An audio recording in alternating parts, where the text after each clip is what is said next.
ಮಾತಾಡ್ತಾ ಇರೋದು. ತುಂಬಾ ಜನ ಹೆಣ್ಮಕ್ಳು ವೆಯ್ಟ್ ಲಾಸ್ ಮಾಡ್ಬೇಕಾದ್ರೆ ಕೆಲವೊಂದು ಮಿಸ್ಟೇಕ್ ಮಾಡ್ತಾ ಇರ್ತಾರೆ. ನೀವು ಏನಾದರೂ ಈ ಮಿಸ್ಟೇಕ್ ಮಾಡ್ತಾ ಇದ್ದೀರಾ ಚೆಕ್ ಮಾಡ್ಕೊಳ್ಳಿ. ಈ ಮಿಸ್ಟೇಕ್ ಮಾಡ್ತು ಅಂತ ಅಂದ್ರೆ ಇಮಿಡಿಯೇಟ್ ಆಗಿ ಸರಿ ಮಾಡ್ಕೊಳ್ಳಿ. ಯಾಕಂದ್ರೆ ವೆಯ್ಟ್ ಲಾಸ್ ಬಂದು ಸ್ವಲ್ಪ ದಿನ ಇರುತ್ತೆ, ಆದರೆ ಹೆಲ್ತ್ ಬಂದು ಪರ್ಮನೆಂಟ್. ನಿಮಗೆ ನಾವು ಬದುಕಿರೋವರೆಗೂ ಆರೋಗ್ಯವಾಗಿರಬೇಕು. ಇದಕ್ಕೆ ಸಖತ್ ಹೆಲ್ಪ್ ಆಗ್ತಾ ಇರುತ್ತೆ. ನಾನು ಏನೇನು ಹೇಳ್ತಾ ಇದ್ದೀನಿ, ನೀವು ಏನೇನು ಮಿಸ್ಟೇಕ್ ಮಾಡ್ತಾ ಇದ್ದೀರಾ ಇಮಿಡಿಯೇಟ್ ಆಗಿ ಕರೆಕ್ಟ್ ಮಾಡ್ಕೊಳ್ಳೋದು ತುಂಬ ಹೆಲ್ಪ್ ಆಗುತ್ತೆ. ಹಾಯ್ ಎವ್ರಿವನ್, ನಾನು ಜಯಲಕ್ಷ್ಮಿ. 14 ಇಯರ್ಸಿಂದ ವೆಯ್ಟ್ ಲಾಸ್ ಕೋಚ್ ಆಗಿ ವರ್ಕ್ ಮಾಡ್ತಾ ಇದ್ದೀನಿ. ತುಂಬ ಜನಕ್ಕೆ ವೆಯ್ಟ್ ಲಾಸ್ ಮಾಡ್ಕೊಳ್ಳೋದಕ್ಕೆ, ಆರೋಗ್ಯನ ಬೆಟರ್ ಮಾಡ್ಕೊಳ್ಳೋದಕ್ಕೆ, ಅವ್ರ ಲೈಫ್ ಸ್ಟೈಲ್ ಕರೆಕ್ಷನ್ ಮಾಡ್ಕೊಳ್ಳೋದಕ್ಕೆ ಈ 14 ಇಯರ್ಸಲ್ಲಿ ನಾನು ಹೆಲ್ಪ್ ಮಾಡಿದ್ದೀನಿ. ಫಸ್ಟ್ ಆಫ್ ಆಲ್, ಯಾರ್ಯಾರು ಫಸ್ಟ್ ಟೈಮ್ ನನ್ನ ಚಾನಲ್ನ ನೋಡ್ತಾ ಇದ್ದೀರಾ, ವೆಲ್ಕಮ್ ಟು ಮೈ ಚಾನಲ್. ಯಾರ್ಯಾರು ಫಸ್ಟ್ ಟೈಮ್ ಬಂದಿದ್ದೀರಾ ದಯವಿಟ್ಟು ಸಬ್ಸ್ಕ್ರೈಬ್ ಮಾಡಿ, ಬೆಲ್ ಐಕನ್ನ ಕ್ಲಿಕ್ ಮಾಡಿ. ನಿಮಗೆ ತುಂಬ ಇನ್ಫಾರ್ಮೇಷನ್ ಗೊತ್ತಾಗುತ್ತೆ ವೆಯ್ಟ್ ಲಾಸ್ ಬಗ್ಗೆ, ಹೆಲ್ತ್ ಬಗ್ಗೆ, ಲೈಫ್ ಸ್ಟೈಲ್ ಕರೆಕ್ಷನ್ ಬಗ್ಗೆ. ಸಾಮಾನ್ಯವಾಗಿ ತುಂಬ ಜನ ಹೆಣ್ಮಕ್ಳು ಮಾಡೋ ಅಂಥದ್ದು, ಅವ್ರ ಬ್ರೇಕ್ಫಾಸ್ಟ್ನ ತುಂಬ ಲೇಟಾಗಿ ಮಾಡೋದು, ಅಥವಾ ಬ್ರೇಕ್ಫಾಸ್ಟ್ನ ಸ್ಕಿಪ್ ಮಾಡಿ ಮಧ್ಯಾಹ್ನ ಊಟ ಮಾಡೋದು. ತುಂಬ ಜನ ಹೆಣ್ಮಕ್ಳು ಮಾಡ್ತಾ ಇರ್ತಾರೆ. ಮನೆ ಕೆಲಸ ಮಾಡಿಕೊಂಡು, ಪೂಜೆ ಮಾಡಿಕೊಂಡು, ಮನೇಲಿ ಯಾರ್ಯಾರು ಕೆಲ್ಸಕ್ಕೆ ಹೋಗ್ತಾರೆ ಅವ್ರನ್ನೆಲ್ಲ ಕಳಿಸಿ, ಸೊ ಈ ಥರದ್ದೆಲ್ಲ ಮಾಡ್ತಾ ಇರ್ತಾರೆ. ಸೊ ಯಾವಾಗ ಈ ಥರ ಮಾಡ್ತೀವಿ ಅಂದರೆ, ಬ್ರೇಕ್ಫಾಸ್ಟ್ ಅಂತ ಅಂದ್ರೇನು, ನಮ್ಮ ಫಾಸ್ಟಿಂಗ್ನ ಬ್ರೇಕ್ ಮಾಡಿರ್ತೀವಿ. ರಾತ್ರಿ ಒಂದು 9 ಗಂಟೆಗೋ 10 ಗಂಟೆಗೋ ಊಟ ಮಾಡಿರ್ತಾರೆ. ಸೊ ಆಲ್ಮೋಸ್ಟ್ ಬೆಳಗ್ಗೆವರೆಗೂ ನಾವು ಫಾಸ್ಟಿಂಗ್ನ ಬ್ರೇಕ್ ಮಾಡಿರ್ತೀವಿ. ಸೊ ಅದ್ರ ನೆಕ್ಸ್ಟ್ ಡೇ ನಾವು ಕರೆಕ್ಟಾಗಿ 8 o'clock ಅಥವಾ 9 o'clockಗೆ ನಾವು ಬ್ರೇಕ್ಫಾಸ್ಟ್ ಕೊಡಲೇಬೇಕು. ಒಂದಿನ ಬಂದು ಟಿಫನ್ ಮಾಡ್ತಾರೆ, 2 ದಿನ ಅವ್ರು ಟಿಫನ್ನೇ ಮಾಡೋಕ್ಕಾಗಲ್ಲ, ಅಥವಾ ಆ ಥರ ಮಿಸ್ಟೇಕ್ ಮಾಡ್ತಾ ಇರ್ತಾರೆ. ಬ್ರೇಕ್ಫಾಸ್ಟ್ ಬಂದು first meal of the day ಆಗಿರುತ್ತೆ. ಅದು ಪ್ರತಿಯೊಬ್ಬರಿಗೂ ತುಂಬ ಇಂಪಾರ್ಟೆಂಟ್ ಆಗುತ್ತೆ. ಬ್ಯಾಲೆನ್ಸ್ ನ್ಯೂಟ್ರಿಷನ್ ಫುಡ್ ತಗೊಳ್ಳೋ ಅಂಥದ್ದು. ನೀವು ಯಾವಾಗ ನ್ಯೂಟ್ರಿಷನ್ ಫುಡ್ನ ಕರೆಕ್ಟಾಗಿ ಬ್ರೇಕ್ಫಾಸ್ಟ್ ಕೊಡ್ತೀರಾ ಬಾಡಿಗೆ, ನಿಮ್ಮ ಹೆಲ್ತ್ ಸಖತ್ ಚೆನ್ನಾಗಿರತ್ತೆ. ಇದು ನೀವು ಯಾವುದೇ ಕಾರಣಕ್ಕೂ ಬ್ರೇಕ್ಫಾಸ್ಟ್ನ ಮಿಸ್ ಮಾಡೋ ಹಾಗಿಲ್ಲ. ವಿತ್ ಗುಡ್ ನ್ಯೂಟ್ರಿಷನ್ ಫುಡ್ ನೀವು ತಗೊಳ್ಳೇಬೇಕು. ಯಾವಾಗ ಬ್ರೇಕ್ಫಾಸ್ಟ್ ಸ್ಕಿಪ್ ಆಗಿರುತ್ತೆ, ಸೊ ಆ ಟೈಮಲ್ಲಿ ಒಂದು 3-4 ಕಾಫಿ ಕುಡ್ದಿರ್ತಾರೆ. ಅಂದರೆ ಬೆಳಗ್ಗೆ 5 o'clock 6 o'clock ಎದ್ದಿದ್ರೆ 12 ಗಂಟೆವರೆಗೂ, 11:30 12 ಗಂಟೆವರೆಗೂ ಒಂದು 4-5 ಕಾಫಿ ಕುಡ್ದಿರೋ ಅಂಥದ್ದು ಇದನ್ನು ಮಾಡಿರ್ತಾರೆ. ಸೊ ಮೇನ್ ಆಗಿ ನಮಗೆ ಕ್ಯಾಲೋರೀಸ್ ಹೈ ಆಗ್ತಾ ಇರುತ್ತೆ, ನ್ಯೂಟ್ರಿಷನ್ ವ್ಯಾಲ್ಯೂ ಕಡಿಮೆ ಆಗ್ತಾ ಇರುತ್ತೆ. ಇದನ್ನು ನಾವು ತಿಳ್ಕೊಳ್ಳೇಬೇಕಾಗಿರೋ ಅಂಥದ್ದು. ಯಾವಾಗ ಟೀ ಕಾಫಿಯಲ್ಲಿ ಹೊಟ್ಟೆ ತುಂಬಿರತ್ತೆ, ಅವಾಗ ನಮಗೆ ಸ್ವಲ್ಪ ನಿಧಾನ ಆದ್ರೂ ಪರವಾಗಿಲ್ಲ, ಆಮೇಲೆ ಮಾಡೋಣ ಊಟ, ಈ ಥರ ಅನ್ನಿಸ್ತಾ ಇರುತ್ತೆ. ನೀವು ಯಾವಾಗ ಕೆಫೆನ್ ಕೊಡ್ತೀರಾ ಆಟೋಮೆಟಿಕ್ಕಾಗಿ ಎನರ್ಜಿ ಬೂಸ್ಟಪ್ ಆಗಿರತ್ತೆ. ಆ ಟೈಮಲ್ಲಿ ನಿಮಗೆ ಟಿಫನ್ ಮಾಡಬೇಕು ಆ ಥರ ಏನೂ ಆಗಿರೋದಿಲ್ಲ. ಸೊ ನಾವು ಬ್ರೇಕ್ಫಾಸ್ಟ್ನ ಕೊಡೋದು ತುಂಬಾ ಇಂಪಾರ್ಟೆಂಟ್ ಆಗಿರುತ್ತೆ. ಇದು ಯಾವುದೇ ಕಾರಣಕ್ಕೂ ಮಿಸ್ ಮಾಡೋ ಹಾಗೆ. ನೆಕ್ಸ್ಟ್ ಬಂದು ತುಂಬ ಜನ ಮಾಡೋ ಮಿಸ್ಟೇಕು, ಯಾವಾಗ ಆ ಥರ ಬ್ರೇಕ್ಫಾಸ್ಟ್ನ ಸ್ಕಿಪ್ ಮಾಡಿರ್ತಾರೆ ಅವ್ರಿಗೆ ಕೆಲವೊಂದು ಡಬ್ಬದಲ್ಲಿ ಕಾಣಿಸ್ತಾ ಇರುತ್ತೆ, ಚಕ್ಲಿ ಆಗಿರ್ಬೋದು, ನಿಪ್ಪಟ್ಟು ಆಗಿರ್ಬೋದು, ಈ ಥರದ್ದನ್ನು ಅವ್ರು ತಿನ್ನೋಕ್ಕೆ ಸ್ಟಾರ್ಟ್ ಮಾಡ್ತಾ ಇರ್ತಾರೆ. ಯಾವಾಗ ಈ ಥರ ತಿನ್ನೋಕ್ಕೆ ಅವರು ಸ್ಟಾರ್ಟ್ ಮಾಡ್ತಾ ಇರ್ತಾರೆ, ಡೆಫಿನೆಟ್ಲಿ ಅವ್ರಿಗೆ ಟಿಫನ್ ಮಾಡಬೇಕು ಅಂತ ಡೈಲಿ ಮೂಡೇ ಬರೋದಿಲ್ಲ. ಅಂದರೆ ಅನ್ಹೆಲ್ತಿ ಕ್ಯಾಲೋರೀಸ್ ಹೋಗ್ತಾ ಇರುತ್ತೆ, ಕ್ಯಾಲೋರೀಸ್ ಹೈ ಆಗ್ತಾ ಇರುತ್ತೆ, ಆದರೆ ನ್ಯೂಟ್ರಿಷನ್ ವ್ಯಾಲ್ಯೂ ಡೌನ್ ಆಗ್ತಾ ಇರುತ್ತೆ. ಆಗೇನಾಗ್ತಾ ಇರುತ್ತೆ, ಫ್ಯಾಟ್ ಜಾಸ್ತಿ ಆಗ್ತಾ ಇರುತ್ತೆ, ನಮಗೆ ಬೇಕಾಗಿರೋ ಪೌಷ್ಟಿಕಾಂಶದ ಕೊರತೆ ಆಗ್ತಾ ಇರುತ್ತೆ, ಅಂದರೆ ಲ್ಯಾಕ್ ಆಫ್ ನ್ಯೂಟ್ರಿಷನ್ ಆಗ್ತಾ ಇರುತ್ತೆ. ಇದರಲ್ಲಿನೂ ತುಂಬ ಜನ ಈಗ ಹೆಣ್ಮಕ್ಳುಗಳಿಗೆ ಅಂತೂ ವೈಟಮಿನ್ ಡಿ ಡೆಫಿಷಿಯನ್ಸಿ ಆಗಿರ್ಬೋದು, ವೈಟಮಿನ್ B12 ಡೆಫಿಷಿಯನ್ಸಿ ಆಗಿರ್ಬೋದು, ಮೈಗ್ರೇನ್ ಆಗಿರ್ಬೋದು, ಈ ಥರದ್ದೆಲ್ಲನೂ ಅವರೇ ತಂದ್ಕೊಳ್ತಾ ಇರ್ತಾರೆ. ಯಾಕಂದರೆ ನ್ಯೂಟ್ರಿಷನ್ ವ್ಯಾಲ್ಯೂ ಯಾವಾಗ ಬಾಡಿಗೆ ಕೊರತೆ ಆಗುತ್ತೆ, ಕೆಲವೊಂದು ಹೆಲ್ತ್ ಪ್ರಾಬ್ಲಮ್ಸ್ಗೆ ಸ್ಟಾರ್ಟ್ ಆಗೋಕ್ಕಾಗ್ತಾ ಇರುತ್ತೆ. ಸೊ ಆವಾಗ ಅವರು ಡಾಕ್ಟರ್ ಹತ್ರ ಹೋಗ್ತಾ ಇರ್ತಾರೆ. ಇದೆಲ್ಲನೂ ಈ ಥರ ಮಿಸ್ಟೇಕ್ ಮಾಡಿದಾಗಲೇ ಆಗುವಂಥದ್ದು. ಮೆಜಾರಿಟಿ ಹೆಣ್ಮಕ್ಳು ತುಂಬ ಈ ಥರ ಮಿಸ್ಟೇಕ್ ಮಾಡ್ತಾ ಇರ್ತಾರೆ. ಇದನ್ನು ನಾವು ಮೈಂಡಲ್ಲಿ ಇಟ್ಕೊಂಡು ಕರೆಕ್ಟ್ ಮಾಡ್ಕೊಳ್ಳೋದು ತುಂಬಾ ಇಂಪಾರ್ಟೆಂಟ್ ಆಗ್ತಾ ಇರುತ್ತೆ ನಮ್ಮ ಹೆಲ್ತನ್ನ ಬೆಟರ್ ಮಾಡ್ಕೋಬೇಕಾದ್ರೆ.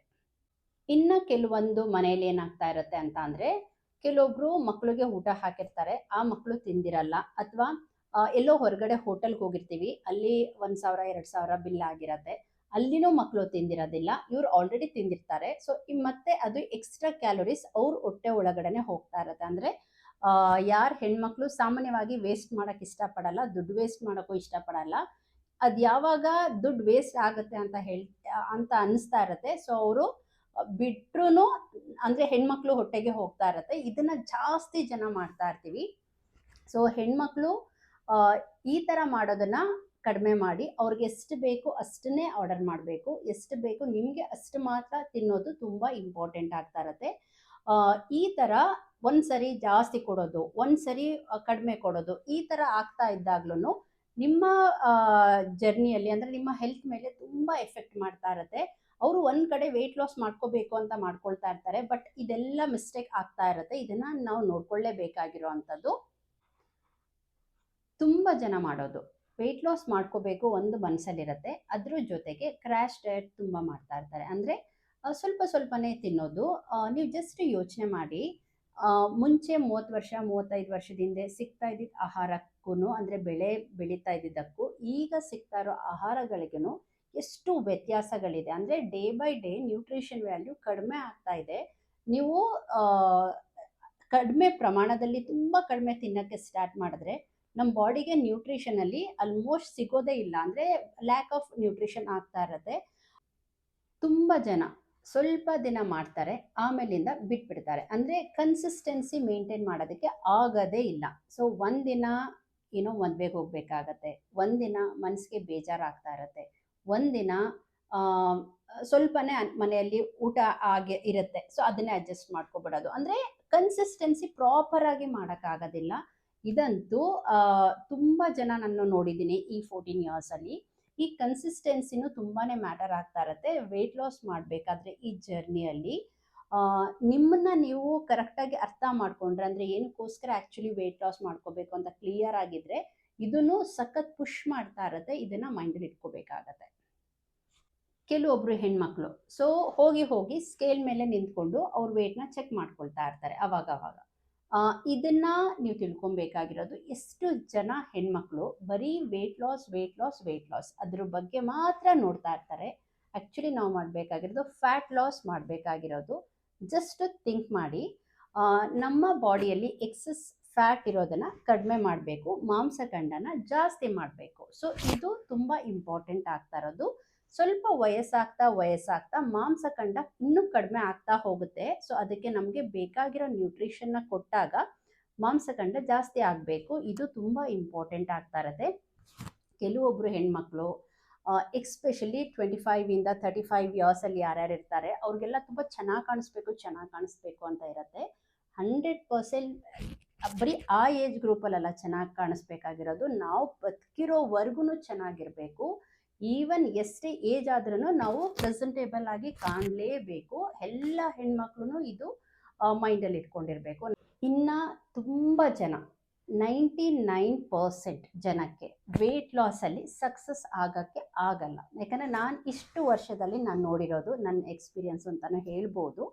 ಏನಕ್ಕೆ ಅವರು ಐಡಿಯಲ್ ವೇಟ್ಗೆ ರೀಚ್ ಆಗೋಕ್ಕಾಗಲ್ಲ ಅಂದರೆ, ಒಂದು 5 kgs ಕಡಿಮೆ ಆಗ್ತಾರೆ, ಒಂದು 10 kgs ಕಡಿಮೆ ಆಗ್ತಾರೆ, ಅದನ್ನೆಲ್ಲ ವೆಯ್ಟ್ ಲಾಸ್ ಅಂತ ಏನು ಬಿಟ್ಬಿಡ್ತಾರೆ, ಮತ್ತೆ ಬೌನ್ಸ್ ಬ್ಯಾಕ್ ಆಗುತ್ತೆ. ಸೊ ಇದನ್ನು ತುಂಬ ಜನ ಮಾಡ್ತಾ ಇರ್ತಾರೆ. ಇದನ್ನು ಏನಕ್ಕೆ ಈ ಥರ ಆಗುತ್ತೆ ಅಂತ ಅಂದರೆ, ಒಂದು ಕೋಚ್ ಮತ್ತು ಕಮ್ಯುನಿಟಿ ಸಪೋರ್ಟ್ ನಿಮಗೆ ಇತ್ತು ಅಂತ ಅಂದರೆ ನಿಮಗೆ ಈ ಜರ್ನಿಯಲ್ಲಿ ತುಂಬ ಈಸಿ ಆಗ್ತಾ ಇರುತ್ತೆ. ನೀವು ಎಷ್ಟು kg ವೆಯ್ಟ್ ಲಾಸ್ ಮಾಡ್ಕೋಬೇಕು ಅಂತ ಅಂದ್ಕೊಂಡಿದ್ದೀರಾ ಅಷ್ಟು ಆರಾಮ್ಸೆ ಆಗ್ತಾ ಹೋಗುತ್ತೆ. ಒಂದು ಲ್ಯಾಕ್ ಆಫ್ ಎಜುಕೇಷನ್ ಆಗಿರ್ಬೋದು, ಅಂದರೆ ಬರೀ ವೆಯ್ಟ್ ಲಾಸ್ ಅಂತಾನೆ ನೋಡ್ತಾ ಇತ್ತು ಅಂತ ಅಂದರೆ ಕೆಲವೊಂದು ಟೈಮಲ್ಲಿ ಮಾಡೋಕ್ಕೆ ಆಗದೆ ಇರೋದು. ಇನ್ನೂ ಒಂದು, ನಮಗೆ ಯಾರಾದರೂ ಪುಷ್ ಮಾಡೋರು ಇರಬೇಕು. ಅಂದರೆ ನಾವು ಫಾರ್ ಎಕ್ಸಾಂಪಲ್ ಇವಾಗ ನಾವು ಮನೆಯಲ್ಲಿ ಒಬ್ಬರೇ ಡಯಟ್ ಮಾಡ್ತಾ ಇರ್ತಾರೆ ಅಂದ್ಕೊಳ್ಳಿ, ಅವರು ವೆಯ್ಟ್ ಲಾಸ್ ಮಾಡ್ಕೋಬೇಕು. ಮನೇಲಿರೋರು ಯಾರೂ ಡಯಟ್ ಮಾಡ್ತಾ ಇರೋದಿಲ್ಲ. ಮನೇಲಿರೋರು ಯಾರೂ ನೀವು ತಿನ್ನೋ ಥರ ಅವ್ರಿಗೆ ತಿನ್ನೋಕ್ಕಾಗಲ್ಲ. ಮನೇಲಿರೋರು ಯಾರೂ ಹೊರಗಡೆ ತಿನ್ನಬಾರ್ದು, ಅಲ್ಲಿ ಇದು ತಿನ್ನಬಾರ್ದು, ಆ ಥರ ಏನೋ ಅವ್ರು ಮಾಡ್ತಾರಲ್ಲ, ಅವ್ರೇನು ಬೇಕು ಅವ್ರು ಮಾಡ್ತಾ ಇರ್ತಾರೆ. ಸೊ ಇದನ್ನು ಕೋಚ್ ಆ್ಯಂಡ್ ಕಮ್ಯುನಿಟಿ ಸಪೋರ್ಟ್ ಇದ್ದಾಗ ನೀವೇನಕ್ಕೋಸ್ಕರ ಬಂದಿದ್ದೀರಾ ಆ ಗೋಲ್ ರೀಚ್ ಮಾಡೋದಕ್ಕೆ ಸಖತ್ ಈಸಿ ಆಗ್ತಾ ಇರುತ್ತೆ. ಮೇಯ್ನಾಗಿ ಸ್ವಲ್ಪನೇ ತಿನ್ನಬೇಕು, ಹೊರಗಡೆ ತಿನ್ನಬಾರ್ದು, ನಾನ್ ವೆಜ್ ತಿನ್ನಬಾರ್ದು ವೆಯ್ಟ್ ಲಾಸ್ ಮಾಡ್ಕೊಳ್ಳೋಕ್ಕೆ, ಈ ಥರ ಏನೂ ಇಲ್ಲ. ಇದೆಲ್ಲನೂ ಎಂಜಾಯ್ ಮಾಡಬೇಕು. ನಾವಿರೋದು ಒಂದು ಕಮ್ಯುನಿಟಿಯಲ್ಲಿ, ಅಂದರೆ ನಮ್ಮ ಸುತ್ತಮುತ್ತ ಜನಗಳಿದ್ದಾರೆ, ನಾವೆಲ್ಲ ಆ ಥರ ಹೋಗಲೇಬೇಕಾಗತ್ತೆ. ಅದನ್ನು ಮಾಡಿಕೊಂಡು ನಮ್ಮ ಗೋಲ್ನ ರೀಚ್ ಮಾಡಬೇಕಾದ್ರೆ ಕೋಚ್ ಆ್ಯಂಡ್ ಕಮ್ಯುನಿಟಿ ಸಪೋರ್ಟ್ ತುಂಬ ಇಂಪಾರ್ಟೆಂಟ್ ಆಗ್ತಾ ಇರುತ್ತೆ. ನೋಡಿದ್ರಿ ಅಲ್ವಾ ಇಷ್ಟು ವೆಯ್ಟ್ ಲಾಸ್ ಮಾಡಬೇಕಾದ್ರೆ ಏನೆಲ್ಲ ಮಾಡಬೇಕು ಅಂತ. ನೀವು ಏನಾದರೂ ಕೆಲವೊಂದು ಮಿಸ್ಟೇಕ್ ಮಾಡ್ತಾ ಇದ್ರೆ ಕೆಲವೊಂದನ್ನು ಸರಿ ಮಾಡಿಕೊಂಡು ಕರೆಕ್ಟು ಪ್ರಾಪರ್ ವೇಯಲ್ಲಿ ಪ್ರಾಪರ್ ಗೈಡೆನ್ಸಿಂದ ನೀವು ವೆಯ್ಟ್ ಲಾಸ್ ಮಾಡಿಕೊಂಡಾಗ ನಿಮಗೆ 100% ತುಂಬ ಈಸಿ ಆಗ್ತಾ ಇರುತ್ತೆ ವೆಯ್ಟ್ ಲಾಸ್ ಮಾಡ್ಕೋಬೇಕಾದ್ರೆ. ಎಲ್ಲ ಹೆಣ್ಮಕ್ಳು ತಿಳ್ಕೊಬೇಕಾಗಿರೋದು, ವೆಯ್ಟ್ ಲಾಸ್ ಮಾಡಬೇಕಾದ್ರೆ ಹೆಲ್ತಿಯಾಗಿ ವೆಯ್ಟ್ ಲಾಸ್ ಮಾಡಬೇಕಾಗಿರೋದು, ಬರೀ ವೆಯ್ಟ್ ಲಾಸ್ ಮಾಡಿ ಅನ್ಹೆಲ್ತಿಯಾಗಿ ವೆಯ್ಟ್ ಲಾಸ್ ಮಾಡೋದಲ್ಲ. ಇದನ್ನು ಮೈಂಡಲ್ಲಿ ತಿಳ್ಕೊಳ್ತು ಅಂತಂದರೆ ತುಂಬ ಈಸಿ ಆಗಿರುತ್ತೆ. ರೆಸ್ಟ್ ಆಫ್ ದ ಲೈಫು ನಾವು ಫಿಟ್ಟಾಗೂ ಇರ್ತೀವಿ, ಹೆಲ್ತಿಯಾಗೂ ಇರ್ತೀವಿ, ಎನರ್ಜೆಟಿಕ್ ಆಗಿಯೂ ಇರ್ತೀವಿ.